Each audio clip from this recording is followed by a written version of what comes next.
I'm Merisa. And I am Jordan. Today, Merisa and I will be talking about two events from the year 1909. And this means this is our 10th episode. Woo! What are you starting us off with today, Merisa? Today I'll be speaking about the Villa of the Mysteries. The Villa of the Mysteries is a well-preserved suburban ancient Rome villa on the outskirts of Pompeii in southern Italy. It's famous for the series of exquisite frescoes, which are wall paintings. Of course, there's more to it, more in how they make the paintings, but it's basically wall paintings. In one particular room, which are usually thought to show the initiation of a young woman into a Greco-Roman mystery cult. Greco-Roman, that's Greek and Roman, right? Yes. Mm-hmm. So the two cultures combined, they call it Greco-Roman. These are now among the best known of the relatively rare survivals of ancient Rome paintings. Like the rest of the Roman city of Pompeii, the villa was buried in the eruption of Mount Vesuvius in 79 AD, and it wasn't excavated until spring of 1909. Didn't I mention something in the last episode? About Mount Vesuvius? Yeah. It got something got cancelled. Oh, the Olympics or something, right? Yeah. They moved it from Rome to London? I don't remember. Something like that. Anyway, should have listened. I'm sorry. No, I meant the audience. They should have listened. So, for those unfamiliar with the history of Pompeii, Mount Vesuvius has experienced 8 major eruptions in the last 17,000 years. The 79 AD eruption is one of the most well-known ancient eruptions in the world, and it may have killed more than 16,000 people. Ash, mud, and rocks from this eruption buried the city of Pompeii. And they were buried kind of instantly, because they've even found bodies that were still in position of maybe private moments. Oh. Yeah. So it's very interesting the way they found certain bodies. So they didn't get time to react. Yeah, it was instant. Although covered with meters of ash and other volcanic material, the villa sustained only minor damage during the eruption of Mount Vesuvius. Most of its walls, ceilings, and particularly its frescoes survived largely intact. Since its excavation, the roofing and other parts of the house have been maintained as necessary. And it's actually a very beautiful villa. When I first was reading about it, I thought it was going to be a pile of rocks. I was expecting to search for it on the internet and okay, which pile of rocks is this amazing villa? But it's actually really beautiful. And I'm actually happy that I came across this because it's now one of the places I have to visit before I die. And you can actually go in there and tour the place. Yeah. And it's huge. It's a huge home, I guess. It's a villa, and it's really beautiful. It's incredible how well intact it is, even after the volcanic ash and all of that. Yeah. So the villa gets its name from one of the paintings in one of the numerous rooms. And the room that it's in, they believed it was a dining room. And they say that the frescoes are dated to about 70 to 60 BC. So this house was actually around for 200 years before the volcano even happened. So it's been around for a while. A long while. A while and a half. Although the actual subject of the frescoes is debated, the most common interpretation is that they depict the initiation of a woman into the Dionysian mysteries.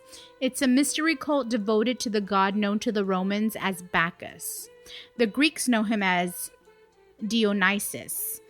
So he's known by 2 different names depending if it's Greek or Roman. Okay. But I'm going to continue to call him Bacchus, just so it won't be confusing to people. A mystery cult or mystery religions were religious schools of the Greco-Roman world which required initiation for participation. So you had to go through the initiation to be part of them. The main thing about these religions or cults was the secrecy of the ritual practices, and those aren't shared with outsiders. So finding something that depicted these rituals was a huge deal. A key feature that helps to identify these scenes as Bacchic is the depiction of Maenads, which are the deity's female followers. And they knew they were Maenads because they were carrying a thyrsus, which is a long stick wrapped in ivy or vine leaves and is tipped with a pine cone. They're also dressed in fawn skins and would perform in a state of ecstatic frenzy through a combination of dance and intoxication.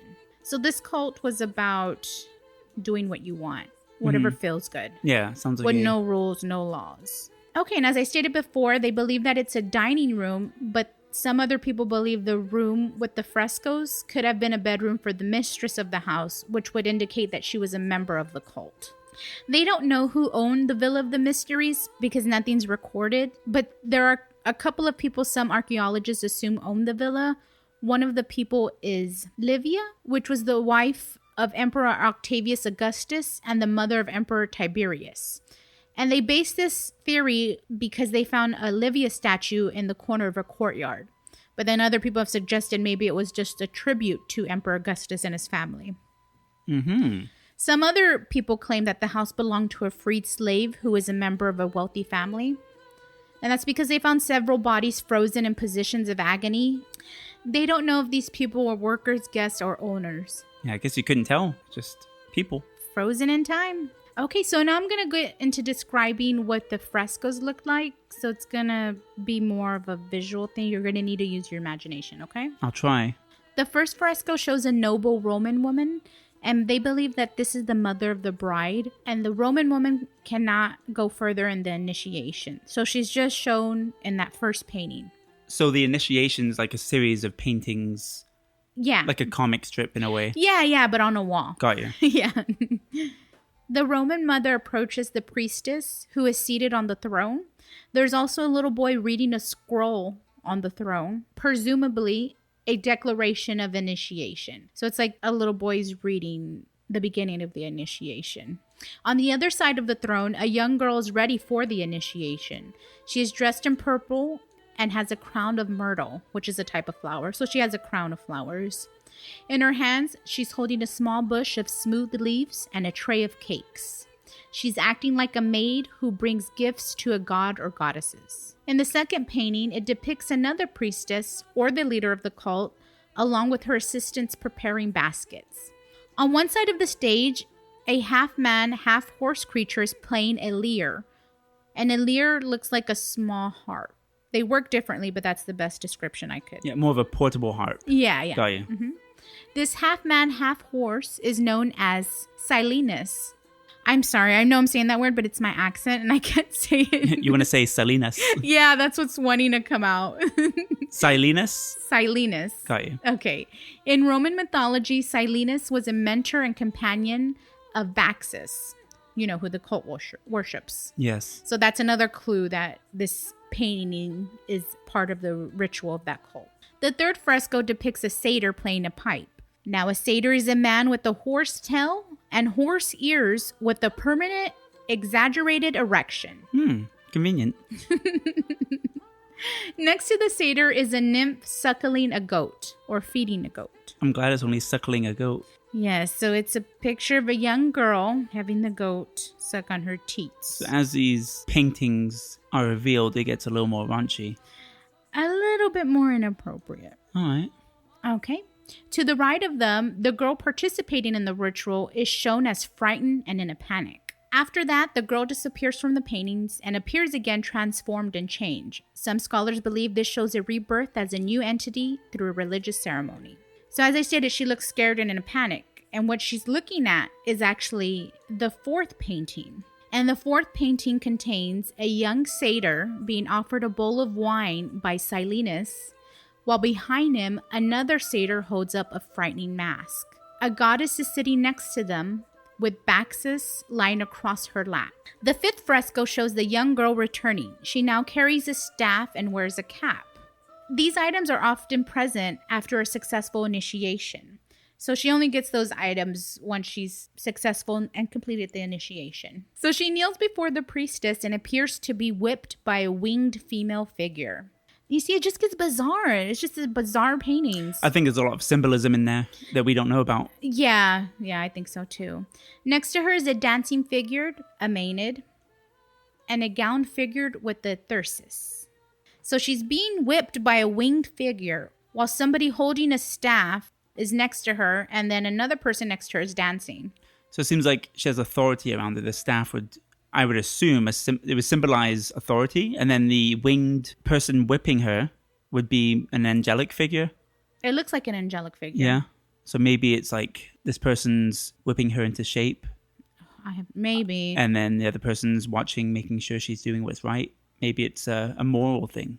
Maybe. It's just weird to me. That's the interpretation I pulled out my ass. I don't know. In the sixth painting, we see her being prepared with new clothes while Cupid holds up a mirror to her. After this scene, there is another image of Cupid. Cupid's Greek counterpart is Eros, who is the god of sex and love, and Cupid is the god of desire. Self-explanatory there. Finally, in the seventh painting, the girl is shown on the throne and in an elaborate costume. This is all we know of the Roman rites of initiation. So it's very little to go by. So they kind of have to make their own interpretation as we did. I have to point out that some archaeologists believe this is a ceremony for when a bride is getting ready to marry. Kind of like you would see in Christian paintings. They believe it's the same thing. Okay. But I think they're part of the cult and they don't want people to know their rituals. Yeah, like I said before, there's a lot of hidden symbolism there that only they can know about. And we just have to guess.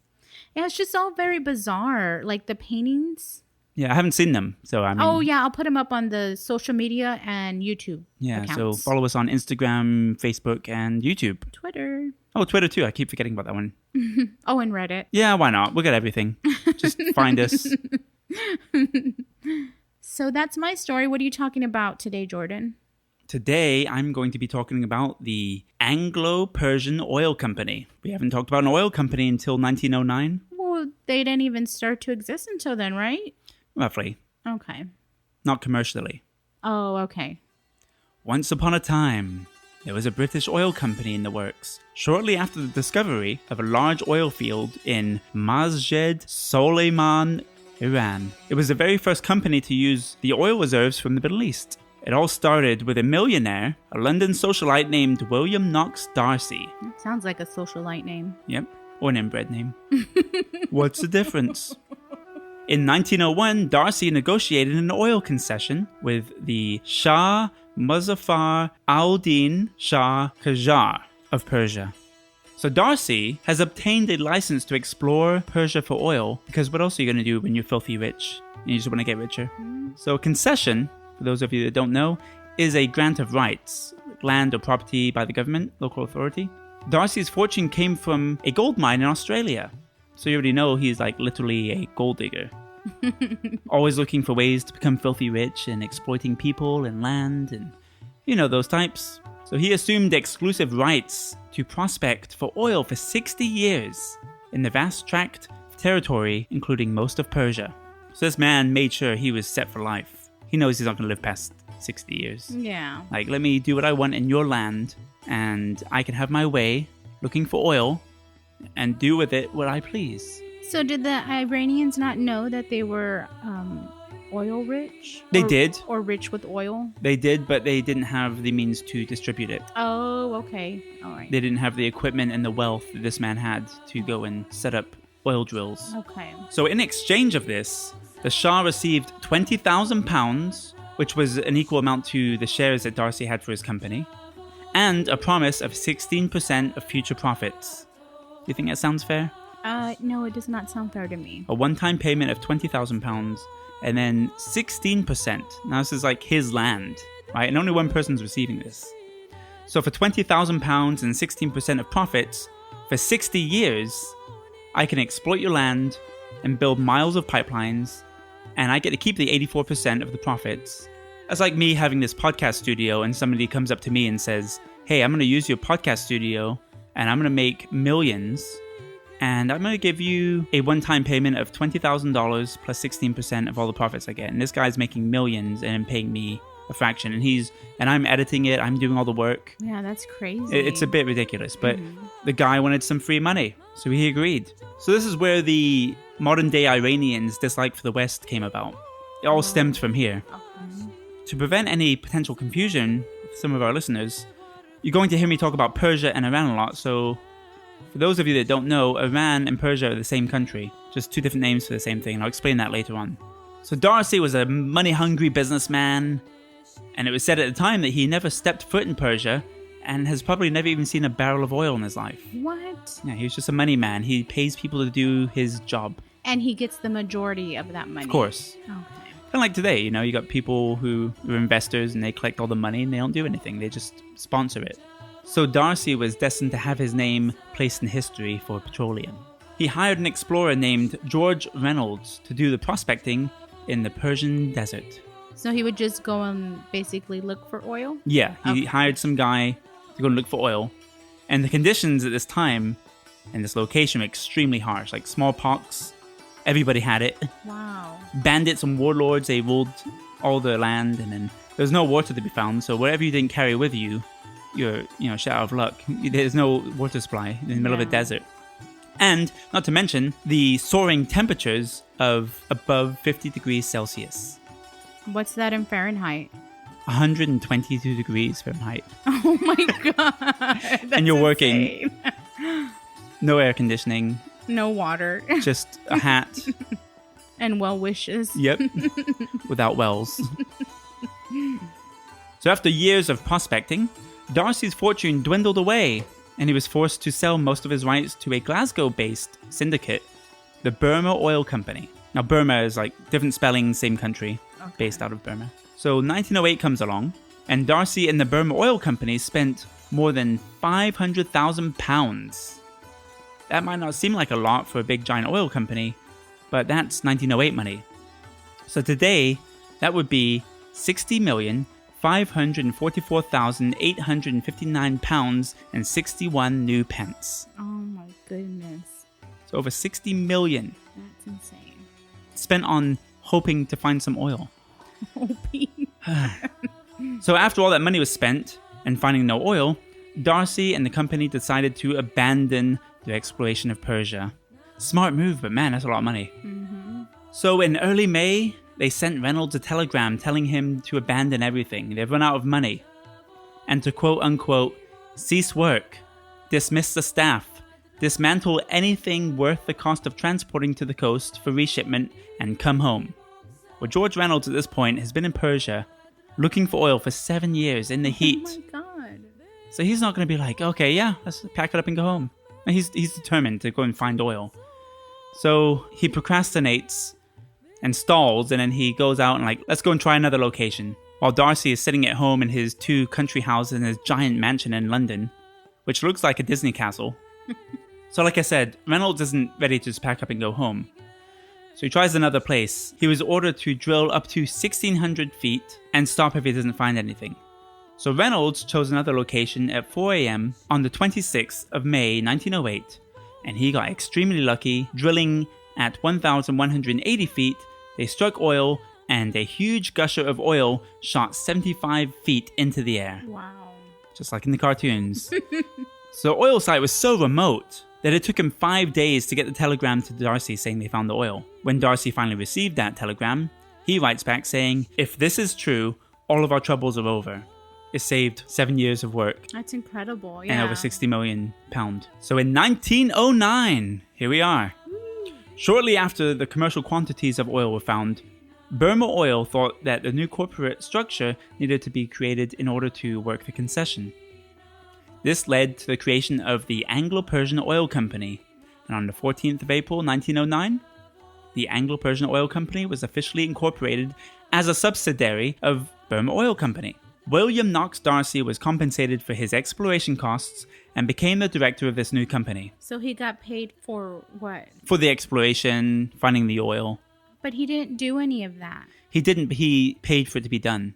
Oh. So Burma Oil Company is paying him to be like, oh, thanks for all that work you've done, seeking out the oil, we're partners now. They compensated him for that and made him director. So, with news of this all over Europe, shares were being sold like crazy. That is the origins of his company and has a lot of history. So I'm going to give you a quick summarized timeline of events. Okay. Which stemmed from this discovery. By 1913, the Anglo-Persian Oil Company was extracting huge amounts of Iranian oil and had built the world's largest oil refinery in Abadan. With World War I lurking around the corner, Winston Churchill and the British government bought 51% of the share of the company. Winston Churchill? Yes, the Prime Minister at the time. Yeah, I know.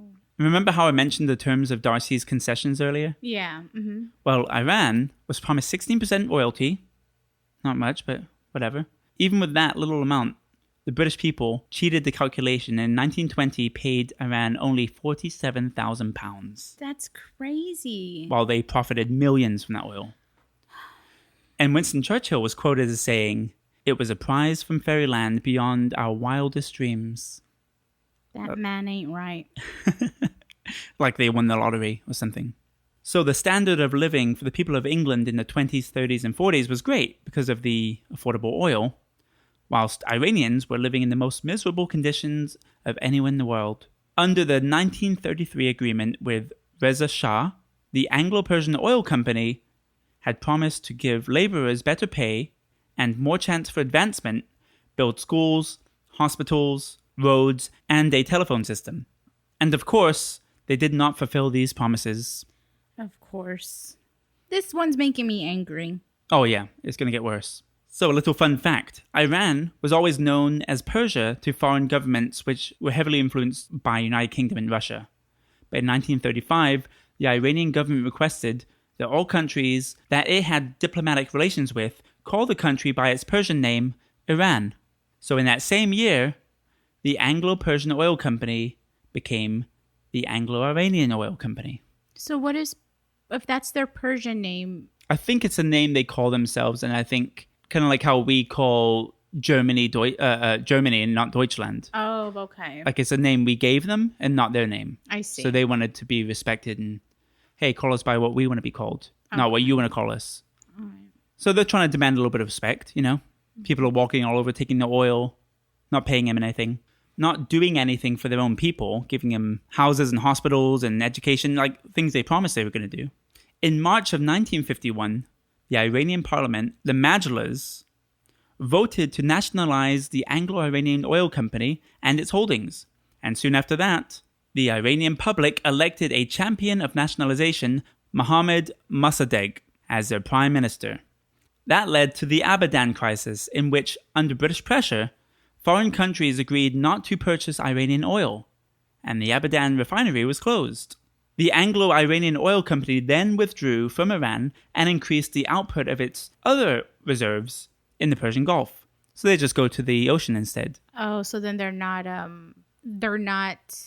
technically on Iranian soil. Okay. So a lot happened in 1951, and with that, I can do an entire podcast episode, which I might do in 1951 when we get there.